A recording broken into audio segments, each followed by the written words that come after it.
नमस्कार दोस्तों, स्वागत है आपका हमारे YouTube channel target civil services में। तो आज है 7 अक्टूबर और आज हम मध्य प्रदेश के डेली करंट अफेयर में पढ़ेंगे 7 अक्टूबर के करंट अफेयर। तो लेक्चर ध्यान से देखिएगा और दोस्तों जिसने वीडियो को लाइक नहीं किया है तो लाइक और शेयर जरूर कर दीजिए। अगर आप इस चैनल पर नए हो तो सब्सक्राइब भी कर लीजिए।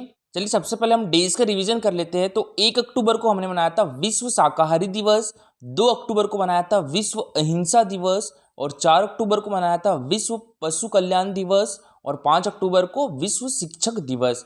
अच्छा, हमारे देश में राष्ट्रीय शिक्षक दिवस कब मनाया जाता है? तो ये 5 सितंबर को मनाया जाता है। और देखिए दोस्तों, ये है हमारा Telegram channel target civil services. तो इस पर डेली 20 क्वेश्चन का क्विज होता है, जिसमें 10 क्वेश्चन जो रहते हैं वो मध्य प्रदेश जीके से रहते हैं, जो कि प्रीवियस ईयर एग्जाम में पूछे भी जा चुके हैं और एग्जाम पर्सपेक्टिव से भी मोस्ट इंपॉर्टेंट होते हैं। 5 क्वेश्चन जो रहते हैं ये Madhya Pradesh daily current affairs होते हैं और 5 क्वेश्चन नेशनल करंट अफेयर्स होते हैं। ठीक है, तो इस टाइप से इसका रिजल्ट निकलता है। और कल जो क्विज हुआ था हमारा 71वां, जिसमें फर्स्ट रैंक जो आई है वो संदीप की आई है, सेकंड रैंक योगेश्वरी की आई है और जो थर्ड रैंक है वो कृष्णकांत की आई है। तो दोस्तों आप भी इस क्विज में पार्टिसिपेट कर सकते हो। टेलीग्राम चैनल की लिंक आपको हमारे वीडियो के डिस्क्रिप्शन बॉक्स में मिल जाएगी। दोस्तों सबसे पहले मैं यहाँ पर करेक्शन कर दूँ एक। देखिए ये जिया शाह इंदौर से है। ठीक है, तो इंदौर की 6 साल की जियाना शाह ने किस बुक में अपना नाम दर्ज करा लिया है? तो Guinness book of world record, world book of record और OMG बुक ऑफ रिकॉर्ड, तीनों में। तो इसका आंसर क्या होगा था? Option number D. और ये इंदौर से है। ठीक है, हमारे मध्य प्रदेश की आर्थिक एवं औद्योगिक राजधानी इंदौर से है जियाना शाह। चलिए दोस्तों, सबसे पहले हमने जो कल करंट अफेयर पढ़े थे उसका रिवीजन कर लेते हैं, उसके बाद स्टार्ट करेंगे हम आज के करंट अफेयर। तो कल के करंट अफेयर में पहला क्वेश्चन था हमारा, अटल प्रगति पथ हमारे मध्य प्रदेश के किस जिले से होकर गुजरेगा? तो श्योपुर, मुरैना और भिंड, तीनों से। तो इसका आंसर क्या होगा था? Option number D. ठीक है, और दोस्तों इसकी लंबाई कितनी होगी? तो 313 किलोमीटर होगी। ठीक है, अटल प्रगति वे की लंबाई कितनी होगी मध्य प्रदेश में? 313 किलोमीटर। और देखिए हमारे मध्य प्रदेश के 2 एक्सप्रेसवे कौन कौन से? एक तो नर्मदा एक्सप्रेसवे और एक अटल एक्सप्रेसवे। इन दोनों को भारतमाला परियोजना में शामिल किया गया है। और नेक्स्ट क्वेश्चन था हमारा, मध्य प्रदेश सरकार के द्वारा सिकल सेल मिशन कब से प्रारंभ किया जाएगा? तो ये किया जाएगा 15 नवंबर से। तो इसका आंसर क्या हो गया था? Option number C. और दोस्तों 15 नवंबर को बिरसा मुंडा की जयंती पर मनाया जाता है जनजातीय गौरव दिवस। और देखिए सिकल सेल मिशन में विशेष रूप से जनजातीय समाज में होने वाली सिकल सेल बीमारी का निःशुल्क इलाज करवाया जाएगा। अच्छा, हमारे मध्य प्रदेश का स्थापना दिवस कब मनाया जाता है? तो ये 1 नवंबर को मनाया जाता है। और मध्य प्रदेश की स्थापना कब हुई थी? 1 नवंबर 1956 को हुई थी। नेक्स्ट क्वेश्चन था हमारा, राष्ट्रीय बाल आयोग के द्वारा देश का पहला पायलट प्रोजेक्ट हमारे मध्य प्रदेश के किस संभाग में लॉन्च किया गया है? तो ये भोपाल संभाग में लॉन्च किया गया है। तो इसका आंसर क्या होगा था? Option number B. दोस्तों यह पायलट प्रोजेक्ट है क्या? तो देखिए कोरोना संक्रमण की जो पहली और दूसरी लहर में निराश्रित हुए बच्चों की आर्थिक मदद करने के लिए हमारे राष्ट्रीय बाल आयोग ने एक समर्पण प्रोजेक्ट बनाया है, जिसकी लॉन्चिंग हमारे मध्य प्रदेश के भोपाल संभाग में पहली बार की गई है। और देखिए बात करें हम यहाँ पर राष्ट्रीय बाल आयोग की, तो इसकी स्थापना कब हुई थी? 2007 में हुई थी। इसका हेडक्वार्टर कहाँ पर है? न्यू दिल्ली हमारे देश की राजधानी में है। और इसके अभी चेयरमैन कौन है? प्रियांक कानूनगो है। ठीक है, और ये किस मिनिस्ट्री के अंडर में आता है? तो ministry of women and child development. और इसकी मिनिस्टर कौन है? तो ये है स्मृति ईरानी। नेक्स्ट क्वेश्चन था हमारा, खरगोन के ऐश्वर्य प्रताप सिंह तोमर ने ISSF विश्व जूनियर चैंपियनशिप में कौन सा पदक जीता है? तो इन्होंने जीता है स्वर्ण पदक। तो इसका आंसर क्या हो गया था? Option number A. और दोस्तों ये है हमारे मध्य प्रदेश के शूटिंग एकेडमी के खिलाड़ी ऐश्वर्य प्रताप सिंह तोमर। और इनका संबंध हमारे मध्य प्रदेश के किस डिस्ट्रिक्ट से है? तो खरगोन डिस्ट्रिक्ट से है। और दोस्तों इन्होंने कितने मीटर राइफल थ्री पोजीशन में ये पदक जीता है? तो 50 मीटर राइफल थ्री पोजीशन में गोल्ड मेडल जीता है। रजत पदक है वो फ्रांस के लुकास क्राइस ने जीता है। अमेरिका के गेविन बार्निक ने कांस्य पदक जीता है। चलिए दोस्तों अब स्टार्ट करते हैं हम आज के करंट अफेयर। तो आज के करंट अफेयर में पहला क्वेश्चन है हमारा, हाल ही में प्रधानमंत्री नरेंद्र मोदी ने मध्य प्रदेश के किस जिले से स्वामित्व योजना लाभार्थियों को वर्चुअल माध्यम से ई प्रॉपर्टी कार्ड वितरित किए हैं? तो ये किस जिले से किए हैं? हरदा डिस्ट्रिक्ट से किए हैं। तो इसका आंसर क्या हो जाएगा दोस्तों? Option number A, Harda district. देखिए प्रधानमंत्री नरेंद्र मोदी ने बुधवार को हमारे मध्य प्रदेश में स्वामित्व योजना के लाभार्थियों के साथ बातचीत की और योजना की जमीनी स्थिति की जानकारी ली। इस अवसर पर प्रधानमंत्री नरेंद्र मोदी ने 19 जिलों के 3000 गांवों में 1,71,000 लाभार्थियों को ई प्रॉपर्टी कार्ड वितरित भी किए। और इस कार्यक्रम में मध्य प्रदेश के मुख्यमंत्री शिवराज सिंह चौहान ने भी भाग लिया। और स्वामित्व योजना केंद्रीय पंचायती राज मंत्रालय की ओर से चलाई जा रही है और इस योजना का जो लक्ष्य है वो देश के सभी गांवों के लोगों को उनकी आवासीय जमीन का मालिकाना हक दिलाना है। पीएमओ के मुताबिक इसका उद्देश्य नवीनतम सर्वेक्षण ड्रोन प्रौद्योगिकी के माध्यम से ग्रामीण क्षेत्रों में आवासीय क्षेत्र का सीमांकन करना भी है। और दोस्तों इस योजना से लाभ क्या होगा, तो देखिए देश के सभी गांवों में ड्रोन की मदद से हर संपत्ति की मैपिंग होगी।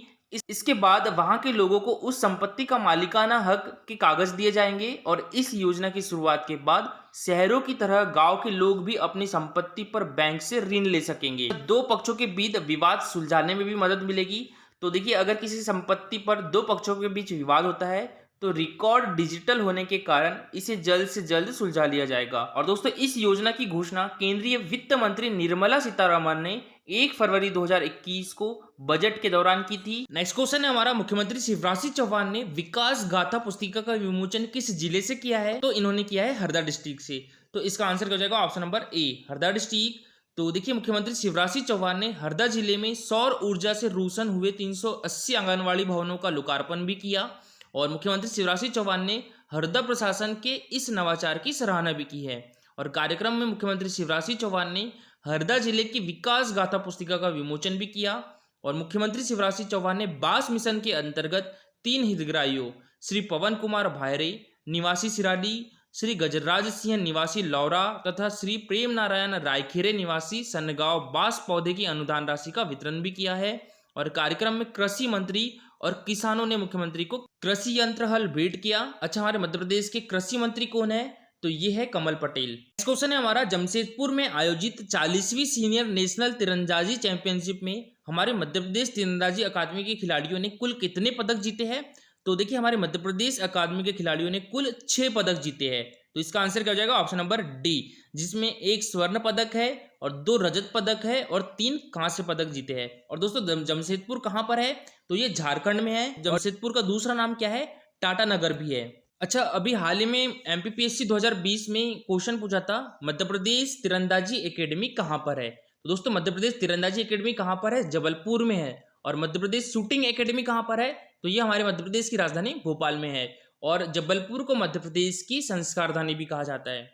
तो देखिए जमशेदपुर में खेली जा रही प्रतियोगिता में महिला कंपाउंड टीम में मुस्कान किरार, रागिनी मार्को, सृष्टि और निकिता की टीम ने स्वर्ण पदक जीता है। ठीक है, इन्होंने कंपाउंड टीम इवेंट में स्वर्ण पदक जीता है। 4 खिलाड़ियों ने, मुस्कान किरार, रागिनी मार्को, सृष्टि और निकिता ने। मुस्कान किरार ने व्यक्तिगत ओलंपिक राउंड में रजत पदक जीता है और इसी स्पर्धा में रागिनी ने कांस्य पदक अपने नाम किया है। और इस स्पर्धा का जो स्वर्ण पदक है वो ज्योति सुरेखा ने अपने नाम किया है। और सेमीफाइनल में मुस्कान ने रागिनी के खिलाफ 150 में से 150 अंक हासिल करते हुए विश्व रिकॉर्ड की बराबरी भी की है और इसके साथ ही यह राष्ट्रीय रिकॉर्ड भी बन गया है। और रागिनी ने रैंकिंग राउंड में मध्य प्रदेश को दूसरा रजत पदक दिलाया और इसी स्पर्धा में मुस्कान ने कांस्य पदक अपने नाम किया। वहीं चिराग और रागिनी की जोड़ी ने मिश्रित युगल में महाराष्ट्र को 157-154 के अंतर से हराकर कांस्य पदक जीता है। इस तरह हमारे मध्य प्रदेश ने 1 स्वर्ण पदक, 2 रजत पदक और 3 कांस्य पदक यानी कुल 6 पदक अपने नाम किए हैं। और देखिए दोस्तों, मुस्कान किरार को 2018 का तीरंदाजी में एकलव्य पुरस्कार भी मिला है। ठीक है, और ये किस डिस्ट्रिक्ट से आती है? तो ये जबलपुर डिस्ट्रिक्ट से आती है। अच्छा, अभी हाल ही में 2020 का जो तीरंदाजी में एकलव्य पुरस्कार किसे दिया गया है? तो ये अनुराधा अहिरवार को दिया गया है और ये हमारे मध्य प्रदेश के भोपाल डिस्ट्रिक्ट से आती है। क्वेश्चन है हमारा, हाल ही में मध्य प्रदेश हाईकोर्ट के न्यायाधीश के रूप में किसे नियुक्त किया गया है? तो ये किया गया है पुरुषेंद्र कौरव को। तो इसका आंसर क्या हो जाएगा? Option number B. ठीक है, पुरुषेंद्र कौरव। अच्छा, अभी हमारे मध्य प्रदेश के मुख्य न्यायाधीश कौन है? तो ये है मोहम्मद रफीक है। ठीक है, और मध्य प्रदेश हाईकोर्ट कहाँ पर है? तो ये जबलपुर डिस्ट्रिक्ट में है और इसकी 2 बेंचेस है, एक ग्वालियर में है और एक इंदौर में है। तो इसकी 2 बेंचेस की स्थापना कब की गई थी दोस्तों? ये 1968 में की गई थी। ठीक है, 1968 में की गई थी। अच्छा, मध्य प्रदेश हाईकोर्ट के प्रथम मुख्य न्यायाधीश कौन थे? तो ये थे मोहम्मद हिदायतुल्ला। और मध्य प्रदेश हाईकोर्ट की प्रथम महिला मुख्य न्यायाधीश कौन थी? तो ये थी श्रीमती सरोजनी सक्सेना। अच्छा, पुरुषेंद्र कौरव अभी हमारे मध्य प्रदेश के महाधिवक्ता है। तो प्रथम महाधिवक्ता कौन थे हमारे मध्य प्रदेश के? तो ये थे श्री एम धर्माधिकारी। तो देखिए दोस्तों, मध्य प्रदेश के महाधिवक्ता पुरुषेंद्र कौरव को हाईकोर्ट में न्यायाधीश नियुक्त कर दिया गया है और सुप्रीम कोर्ट कॉलेजियम की अनुशंसा के बाद राष्ट्रपति द्वारा भी उनके नाम पर स्वीकृति की मुहर लगा दी गई है। और शुक्रवार 8 अक्टूबर को प्रातः 10:30 बजे हाईकोर्ट में मुख्य न्यायाधीश मोहम्मद रफीक श्री कौरव को शपथ ग्रहण करवाएंगे और पुरुषेंद्र कौरव को सबसे कम आयु में उप महाधिवक्ता, फिर अतिरिक्त महाधिवक्ता और 2 बार हमारे मध्य प्रदेश का महाअधिवक्ता नियुक्त होने का गौरव अर्जित है। और इससे पूर्व में सर्वाधिक युवा वरिष्ठ अधिवक्ता नामित होने का प्रतिमान भी दर्ज किया है। और Madhya Pradesh high court bar association Jabalpur के सह सचिव निर्वाचित होने के अलावा साइंस कॉलेज जबलपुर की जन भागीदारी समिति में भी उन्होंने महत्वपूर्ण दायित्व का निर्वहन किया है। पुरुषेंद्र कौरव जी का जन्म जो है 4 अक्टूबर 1976 को हुआ था। फिर इसके बाद 2019 में उप महाधिवक्ता व 2012 में अतिरिक्त महाधिवक्ता बने और 2017 में कौरव मध्य प्रदेश के सबसे कम उम्र के महाधिवक्ता बने। और मार्च 2020 में शिवराज सरकार ने दोबारा सत्ता मिलने के बाद कौरव को फिर से महाधिवक्ता बनाया था। और दोस्तों, कल का हमारा क्वेश्चन था 1956 में मध्य प्रदेश का कौन सा क्षेत्र महाराष्ट्र में मिला दिया गया था? तो ये विदर्भ। तो इसका आंसर क्या हो जाएगा? Option number C. ठीक है, विदर्भ। और देखिए ये है विदर्भ, कुछ मध्य प्रदेश और कुछ महाराष्ट्र, तेलंगाना, कुछ छत्तीसगढ़ का क्षेत्र है। और दोस्तों, आज के लिए आपका क्वेश्चन है, ये एमपीपीएससी 2012 में पूछा गया था। ठीक है, मध्य प्रदेश के किस जिले में रेलवे स्लीपर बनाने का कारखाना स्थित है? इंदौर, भोपाल, रतलाम या विदिशा? तो इसका आंसर पूरा डिटेल में दीजिएगा। और दोस्तों, आज के लिए इतना ही। अगर आपको लेक्चर अच्छा लगा तो लाइक और शेयर जरूर करिएगा। अगर आप इस चैनल पर नए हो तो सब्सक्राइब भी कर लीजिए। Thank you so much guys for watching this video.